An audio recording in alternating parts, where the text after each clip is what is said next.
It's time to call the meeting of Community Development Authority for March 10th, 2022 to order. And the first item, Abby, is the roll call. Parker, Here. Barron,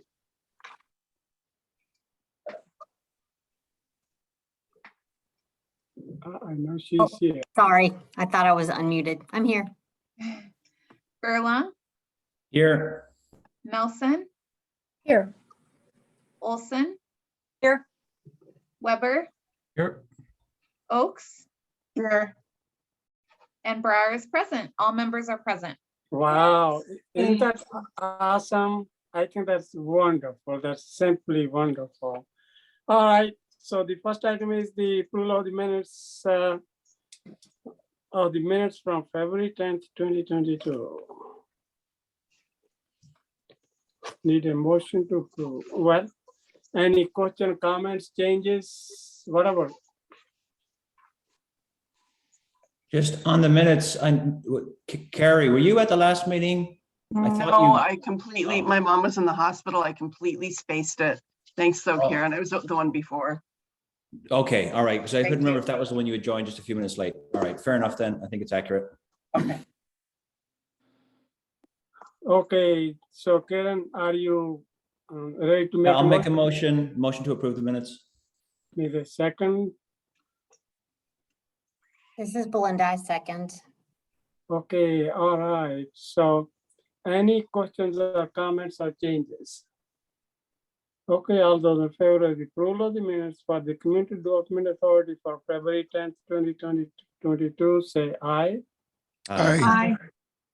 Anyone opposed? Okay, motion passes unanimously.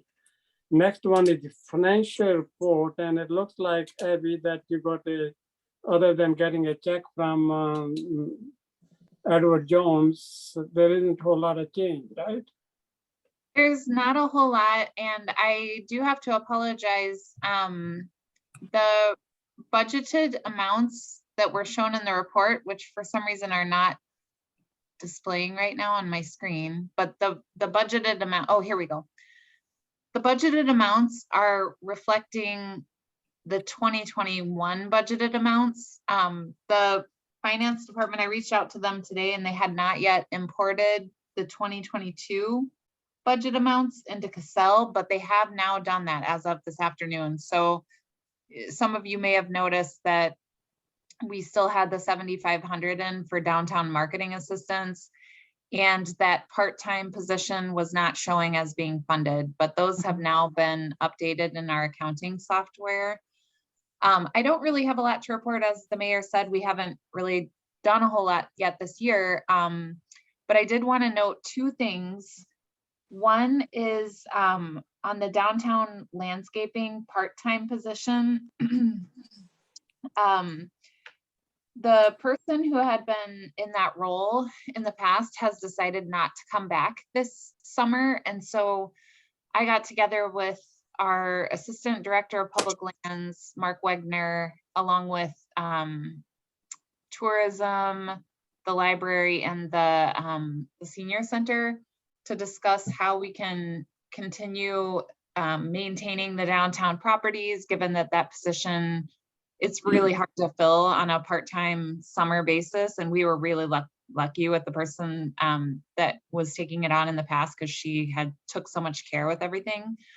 And we decided that the best bet would be to send out a request for proposals to landscaping firms, because landscaping firms have the benefit of being able to provide year-round employment, because they can, shift to snow removal in the winter.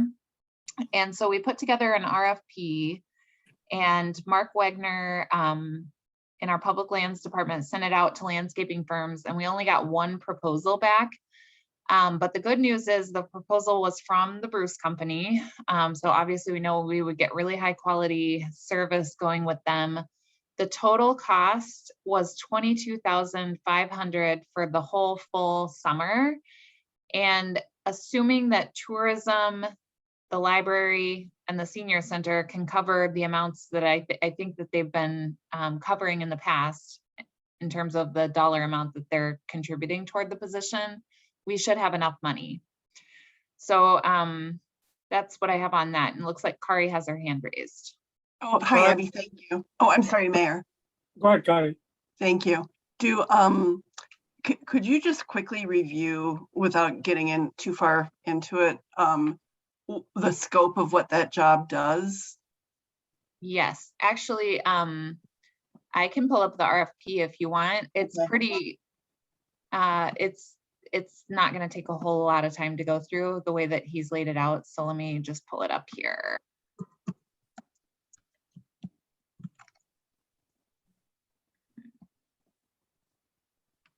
I just want to note how hard I resisted the temptation to say, without getting too far into the weeds, because that would have been painful if I didn't do it. And Mark Opitz wouldn't even have been here to I egg you on or anything. That wouldn't even have been worthy of Mark. All right, let me see here. Here we go. So this is the RFP. So the project included ornamental bed maintenance in various sites in downtown. And that includes not just around the city buildings and the city parking lots, but also a couple of terrace areas as well. And the raised planter box maintenance, which is watering and fertilizing. So that's all the planter boxes in the terraces. The hanging baskets that are along Terrace Avenue. And I think he showed some areas here. Yeah, so the ornamental bed maintenance at the 3 city buildings and in the median. And he's listed some of the tasks here. And this would be April through the end of September for watering and weeding. And then the raised planter, he's got the totals listed here. So it's about 60 or so planters. The hanging baskets. One thing that he did include in here that we've actually been contracting separately is monitoring the drip irrigation system. So we have a system where we capture roof water and it is gathered in a cistern that's underground on Terrace Avenue. But if it dries all the way up, somebody has to go out and re-prime the pump. So he included that in here. So there would be a little minimal savings because I think it's about $500 a month that we pay a different landscaping company to handle that right now. And the work dates would be mid-April through October 1st. And he included,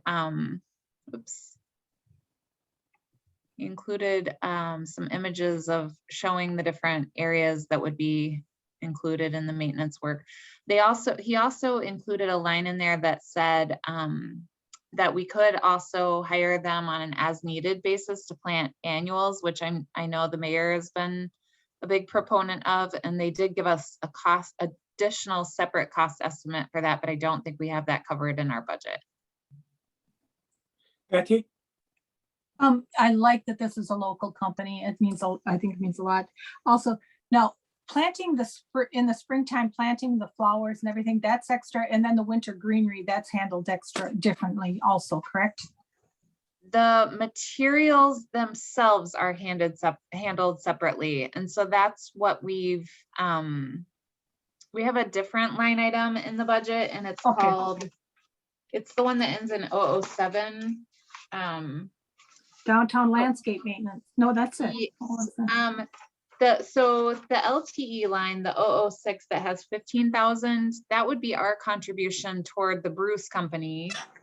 And then the 007, the downtown landscape / maintenance, that's what we use to pay for the plants, and for the hanging baskets and the planters and the holiday stuff that we put in.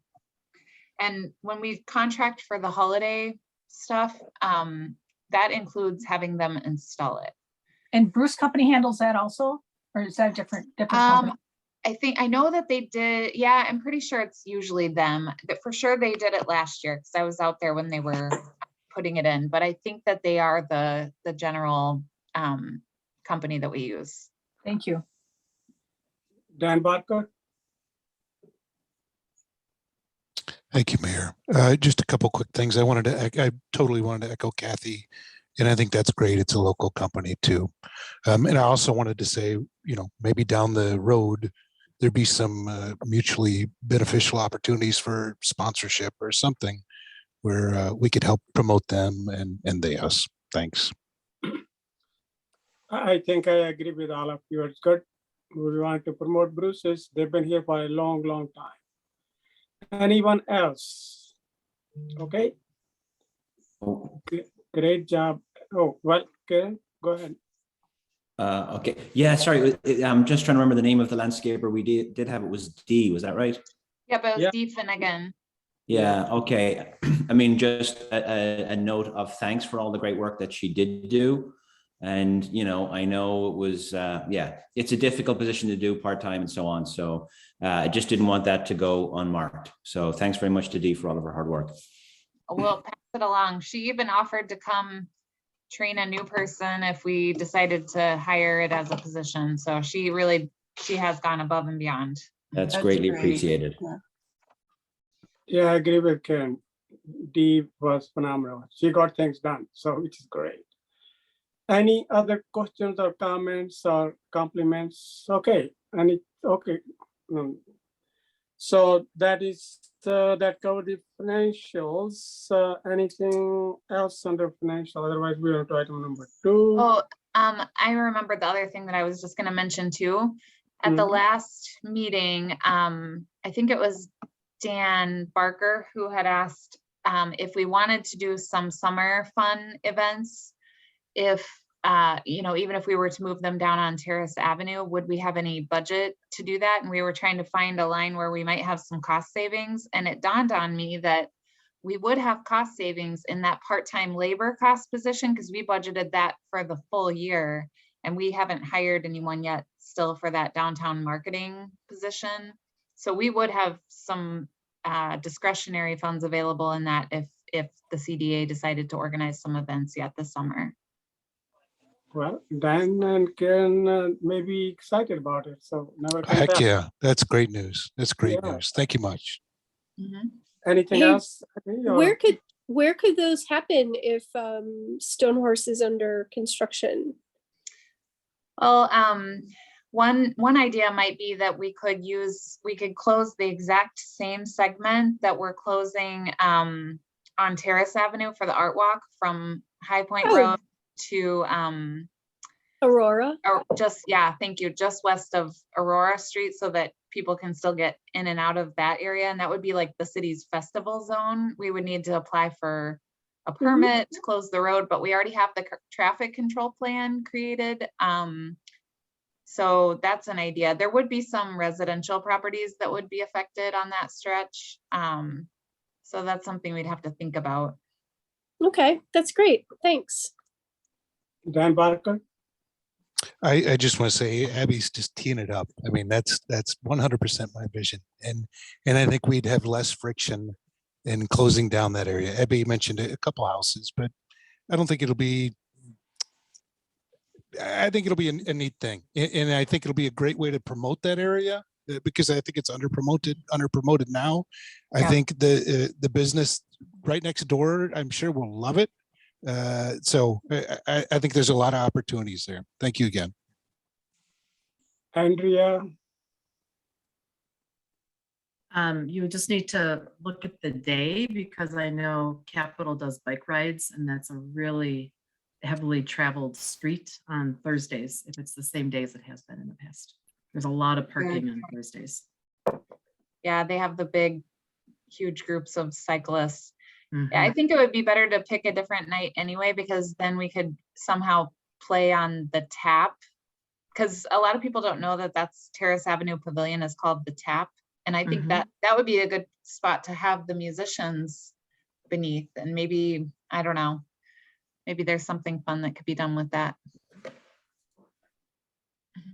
And also we could do something next to the city hall as well in the green space. So perhaps something to think about. I think there will be opportunities. So any more questions or comments? Okay, so we move on to the next item. This is the report on the Business Improvement District workshop and discussion and next steps. Abby. Yes, so Kathy and Andrea and I have been working together to try to track down information and report back to you all on the bid idea. And I just have a few updates to share. And Kathy and Andrea can jump in at any point here too. So there were a couple questions that were raised at the last meeting, and one of them was about whether tax exempt properties would be required to pay bid fees. And we did find out for certain that they cannot be assessed a business improvement district fee because they are tax exempt. So all of the churches and the city buildings in downtown would be exempt if we were to create a bid. The second thing that we had talked about a little bit at the last meeting is who is the chief executive officer that was described in the statutes. And Mike had mentioned during the meeting that that would be the mayor, and he was absolutely 100% correct. Chief executive officer would be the mayor, city manager, village president, or town chairperson. So in the meeting that Andrea and Kathy and I had, we tried to outline the area that we thought would make sense to include for a bid. And so we basically, included everything from High Point Road, east, mostly north of Terrace Avenue, but we did try to loop in the commercial properties that are along Terrace, and then going over to the city buildings, the church, but avoiding the single family residential areas in the neighborhood that might not have as direct a benefit from a business improvement district. So this is kind of the area that we had thought of. And then we decided that the next step was to put together information on all of those properties. And so just quickly, I'll pull that up here for you so you can see it. So we pulled all of the parcel information for all of those properties, as well as the address, property owner information, and then the most relevant piece of information is the total assessed valuation, because that is what the bid price or the bid assessment would be based on. And then we came up with, from that these properties within the district have a total assessed valuation of $101 million. And then we found out that through the information we had gotten in the presentation, that the average of all the bids in the state of Wisconsin, their methodology of calculating the assessment is $3.23 per 100,000 in value, not per thousand in value, which is typically how we calculate real estate property taxes. And so if we were to go with just the average amount per 100,000, that would only result in $3,200 per year. So we were kind of like, well, it's not really worth it at that point. We either need to increase the assessed amount, or we need to increase the area that is a part of the business improvement district in order for it to make sense. So then we kind of looked at what might be the max that we would want to go. And the max was about $20 per 100,000 in value, which would only result in about $20,000 per year. So, I mean, maybe there still would kind of be a benefit after a while if you were able to build up a surplus of funds and invest it somehow, but really at these dollar amounts, we were kind of thinking, well, maybe this isn't the best mechanism for us, because it may not even be worth the headaches and the cost to set it up and get it administered.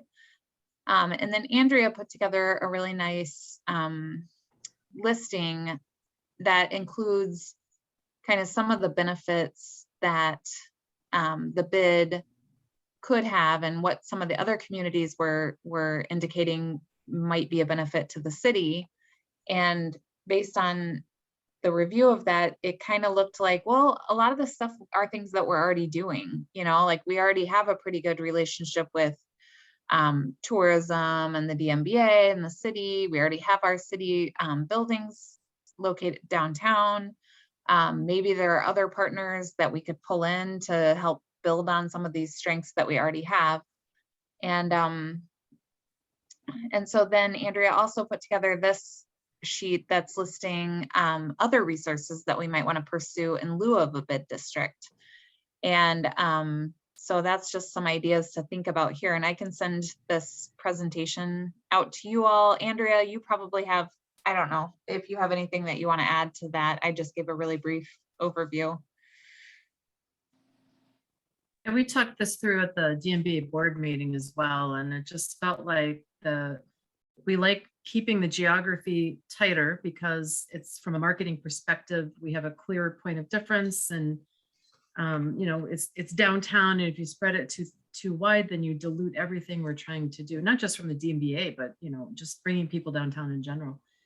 And the amount of effort that it would take to get all of those property owners on board for that amount of money just seemed like, you know, some of the other communities that are pursuing this are not nearly as far along as Middleton is on a lot of these initiatives. So we've come so far with downtown Middleton over the years, and really where we are, they're just.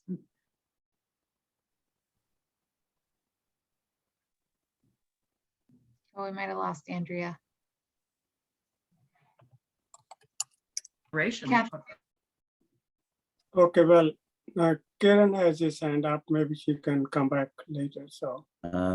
Yeah, first of all, really appreciate it, the consideration that you've been giving this. So Kathy and Andrea and Abby, this is really good to see. Well, what would it actually mean in terms of monies? Because for administering this, you know, I don't know if you put in an estimate or you have an estimate, Abby, on what it would cost to administer, but there's a significant amount of people hours involved in just doing this, right? So probably of the same order of magnitude as what you're looking at there in terms of revenue.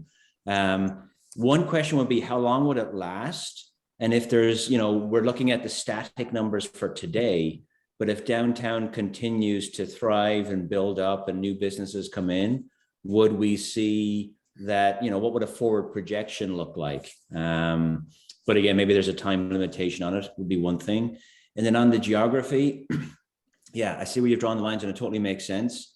We're missing some of the businesses up along Parmenter. You've got, you know, the art and frame shop and Paul's down that way, but we do have the Grand Canyon, that is University Avenue, separating those. Yep.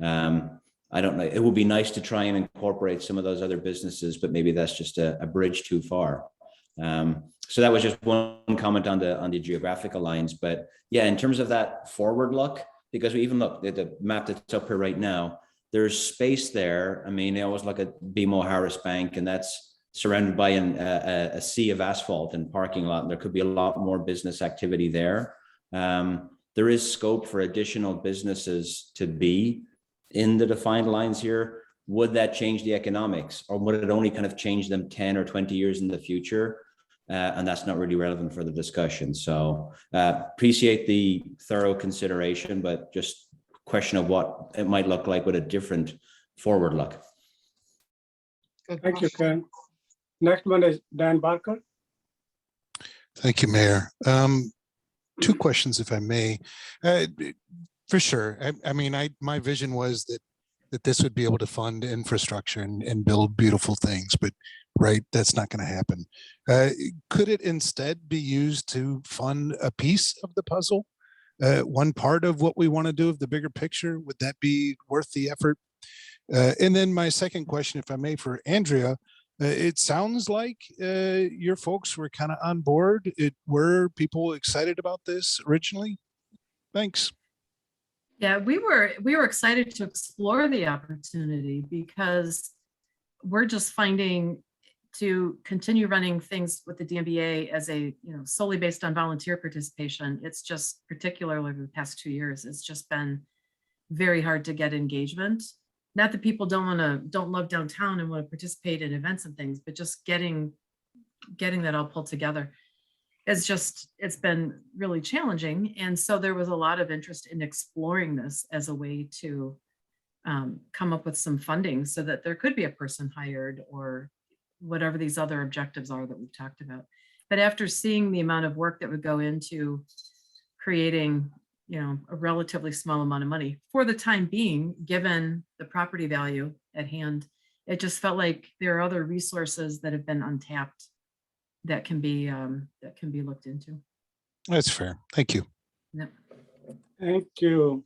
Any other questions or comments? Otherwise, any final comments from you, Abby? So I think there are probably other ways to handle it. So, and also DMB has been there, CDA. So I think other cities may not have those things, institutions. So. Yeah, the only other thing I would say is we'll keep working on kind of some of these other ideas.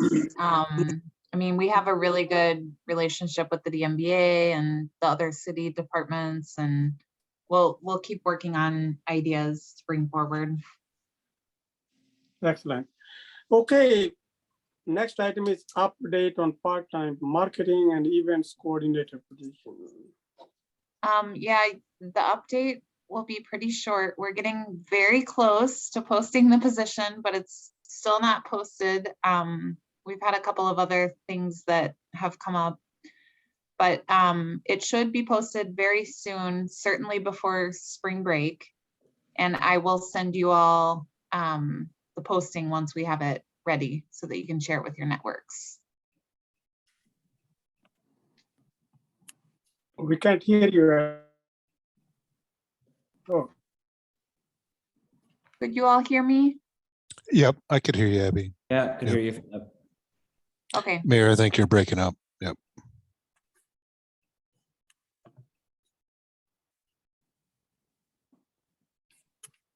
Yeah, if you're talking, Mayor, we cannot hear you. Oh, we lost some. Oh, there you are, Mayor. okay. Well, I couldn't hear completely what you were saying. So, but okay. So it's in the process and it's moving forward, right? Yes, and I'll send you all a link to the posting once it's available, and you can all share it with your networks or anybody you think might be interested. Excellent, excellent. Okay, then the last item is the update on Stonehorse Green, and that's a lot of things happening there. Yes, there's a lot going on.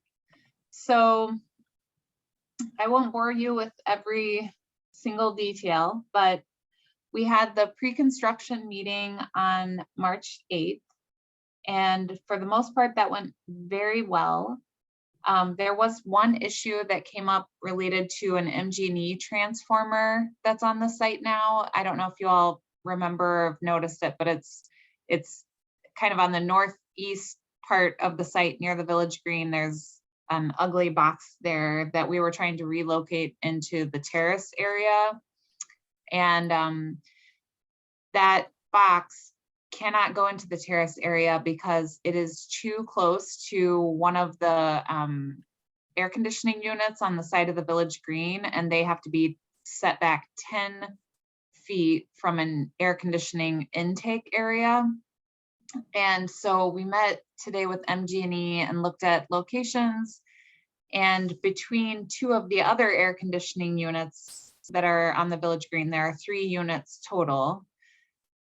If we kind of split the difference between those two, we can locate the transformer box kind of near the Village Green building out of the way. It will not affect the design of the Stonehorse Green, but it still will be a transformer located within the new green space. So I'm going to be proposing to the Arts Committee that we wrap that, because the Arts Committee got funding to using vinyl, like printed vinyl, to wrap 10 utility boxes around town with some kind of artwork, and just this one's very prominent. And so we're going to try to partner with the the arts committee on that to make sure that it's not an eyesore within the green, but it's kind of tucked away in a planting bed. It's behind a seating area, so it's not like a really prominent location, but it's a little bit more prominent than it was before. On Monday, March 21st at Grace Coffee at 9:30 a.m., we're going to be holding our first meeting with the downtown businesses. And so on the first and the third Monday of each month at 9:30, we're going to be down at Grace Coffee with our project manager, Jared Benson from Psyche Design, to go over any construction questions or any issues that might arise. We are going to have parking blocked off on both the north and the south side of the street in front of TDS, and then in front of on Elmwood Avenue, both sides in front of the green. And the parking is going to be designated for contractors from 6 a.m. until 4 p.m. weekdays. I was hoping we could avoid that altogether and just ask them to walk a couple blocks, but they laid out some pretty good reasons why they can't do that, because if they have a tool in their truck that they need, that's like a long distance and it takes a lot more time for them to go back and forth. But they do expect that their folks are going to be working 8-hour shifts. And so they come in at 7 in the morning and they're probably going to be leaving at between 3 and 4 p.m. So, so that's good that they won't, hopefully at least impact the dinner hour and the parking for that. We are going to keep the sidewalks open the whole time, both sides, but on the north side, that is going to be ingress and egress for the construction vehicles. And so there's going to be tracking pads and there are going to be trucks coming in and out. So Elmwood Avenue, that stretch, it's still going to be open and it's still going to be available, but it's not going to be as desirable as the Hubbard Avenue side, which we're going to try to keep clear of any of the construction vehicles or activity. And then we're going to be having PKK Lighting take the lights out that the CDA had paid to put up there because they're going to need the whole site cleared and ready to go for construction. And we're going to be moving the picnic tables. The Friends of the Stonehorse Green group had asked that we leave 3 picnic tables for the terrace areas on the south side of the site. So 3 or 4 picnic tables down there so people can still use those. But then they had also asked that the rest be moved over to the green space next to City Hall. I asked our public lands department to do that and they said, we're willing to do that, but are you sure you want to do that? Those picnic tables are really crappy. So we'll have to see, but I think, you know, they're still functional. So for now, they'll probably work. And then let's see, we're going to be storing the landmark plaque temporarily. We have a planter box that we're going to need to move, but we have a site already identified and ready for it. And then the last thing is that Mike Davis is organizing a groundbreaking event, and it's scheduled for March 28th at 11 a.m. Mike, is there anything you wanted to add about that? I think Mike's on here. Yeah, we're going to have beautiful spring weather that day, and it'll be a great day to celebrate. Some people will be off on spring break, understandably, but the contractors are available. The construction is just starting, so spring is an opportunity for hope and good things to come. And so all the council, the contractors, the design firm, Psyche, and the major donors are being invited to attend, and as well as DMBA and the Chamber of Commerce as well. So you're all welcome to attend too, if you can take a break during your workday. Excellent, Mike.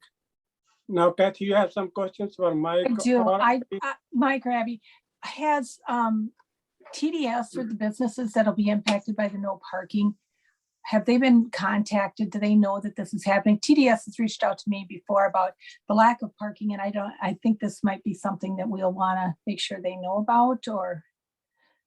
That's a good point. The no parking order was issued today by the police department, I saw but that, yeah. but I don't know if they mail that or not. So I'll find out if they're contacting surrounding businesses, but I'll make sure that they know. It's a nice touch just to make sure that they know, yeah. Thank you. Well, it's a good thing to do. Karen? Yeah, actually, so one point on the parking, right? Because I know that's a hot button issue for some. Obviously, you know, the more people I can see parking further away and walking into our lovely little area, the better.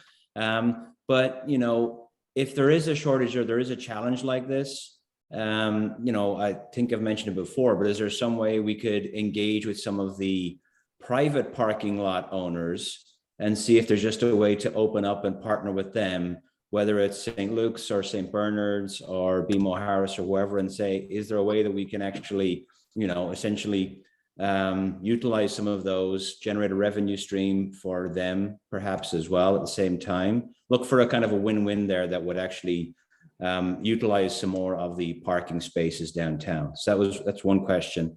The other one was just, you know, I'm thinking back to the Pick Your Picnic campaign and stuff that we did in the first summer of COVID. Is there, I imagine DMBA has probably already got plans to do something, but is there anything that we can do to help, or somehow with the we're still open for business kind of thing, and maybe even have kind of an event, hey, come on down, like if we focus it on a day event or something that gets people down there and realize, oh, I can still get down to Long Table or Journeyman or whatever else, you know, just to put that idea out there. Maybe that's something we could talk about, that we would have some form of event that just draws people to make them realize everything's still open for business. It's still a great place to be. The construction will be done soon. Excellent, Karen. Andrea? Yeah, a couple of thoughts on parking. One thing that we did ask in that meeting, the pre-con meeting, was the parking lot, public parking next to the fire department, fire station, is only a block away. So some of the construction trucks might be able to park there. It was really the trucks where they need ready access to tools. Because I think it's a total of, what did we say, Abby? 8 parking spots that we're losing, something like that, 6 or 8 parking spots. Roughly. So I think, yeah, so maybe that's opportunity for, just as a reminder for TDS and for any of the other businesses, for employee parking to move over to that fire station, the public lot next door to the fire station, which is a 24-hour lot. So there's, you know, minimal restrictions on how long people could park there for when they're at work. Yeah. And then just in general, I love the idea of a We're Open campaign of some sort. We've talked about some fun promotional ideas, like a hard hat club for kids. We did this on Monroe Street that was really successful. It's really fun for kids to come and watch the trucks digging and all that kind of stuff. And businesses could kick in little trinkets and whatever. And maybe the Joe Daniels can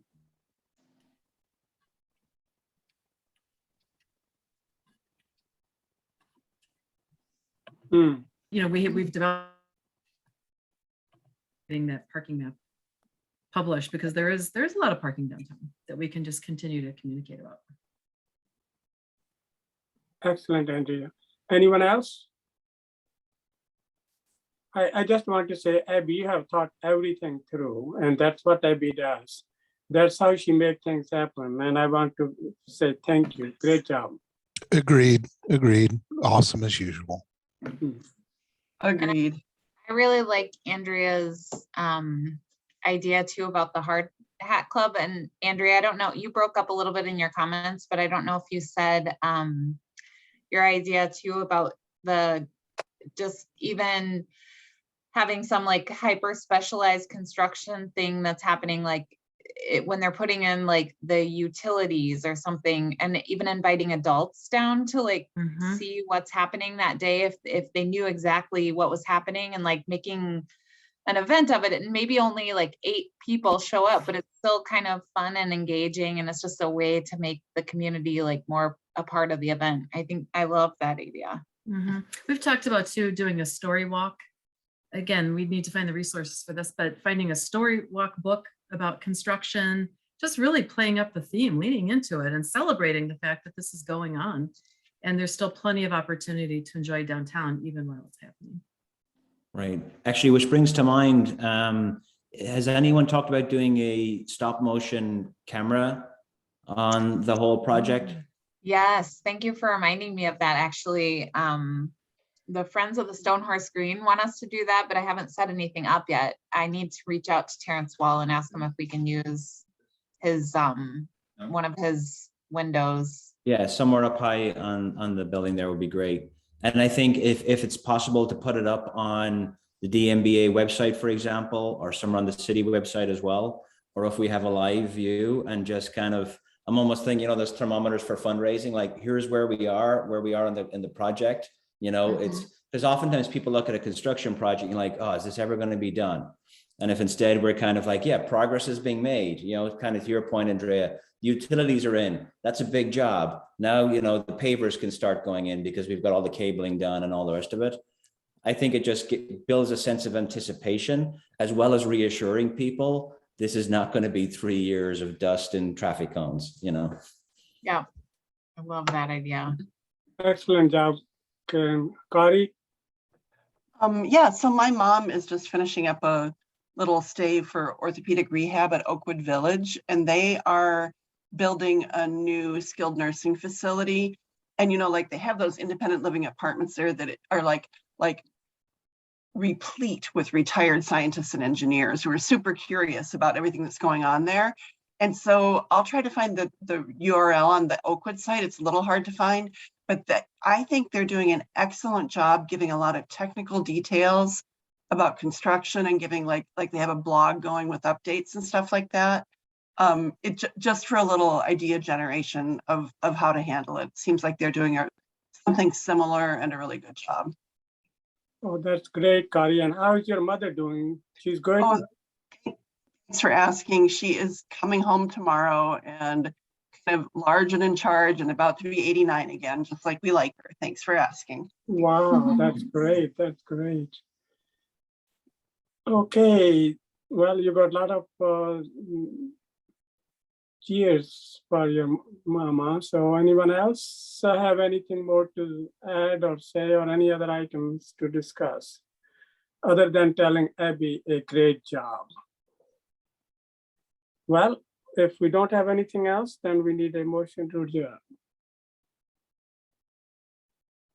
I'll make the motion to adjourn.